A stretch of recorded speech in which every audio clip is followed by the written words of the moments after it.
नमस्कार, मी मयुरी आणि आपण पाहत आहात 7 स्टार न्यूज।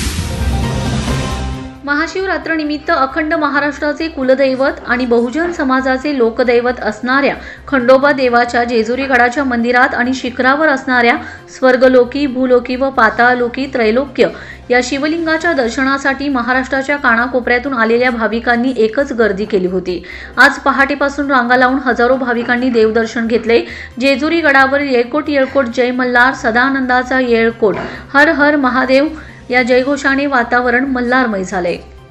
जेजुरीला दक्षिणेकडील काशी मानली जाते। कैलास पर्वतानंतर जेजुरी गडावर शंकर व पार्वतीचे एकत्रित स्वयंभू शिवलिंग पाहण्यास मिळते, म्हणून महाशिवरात्री यात्रेला येथे वेगळे धार्मिक महत्त्व आहे। जेजुरी गडाच्या मुख्य मंदिरावरील शिखरात असणारे शिवलिंग हे स्वर्गलोकी शिवलिंग मानलं जातं, तर गडावरील मुख्य मंदिरातील स्वयंभू लिंग हे भूलोकी शिवलिंग आणि गाभाऱ्यातील मुख्य मंदिरा शेजारी असणाऱ्या गुप्त मंदिरातील तळघरात असणारे शिवलिंग पाताळलोकी शिवलिंग मानलं जातं। मुख्य मंदिरातील स्वयंभू शिवलिंग हे दर्शनासाठी रोज खुले असते, तर मंदिराच्या शिखरावरील व मुख्य मंदिरातील तळघरातील शिवलिंग हे केवळ वर्षातून एकदा महाशिवरात्री दिवशी दर्शनासाठी उघडलं जातं। महाशिवरात्रीला जेजुरी गडावर त्रैलोक्य शिवलिंग दर्शनाची मोठी पर्वणी असल्याने हजारो भाविक हा लाभ घेण्यासाठी मोठी गर्दी करतायत। प्रवीण आवळे, 7 स्टार न्यूज, जेजुरी।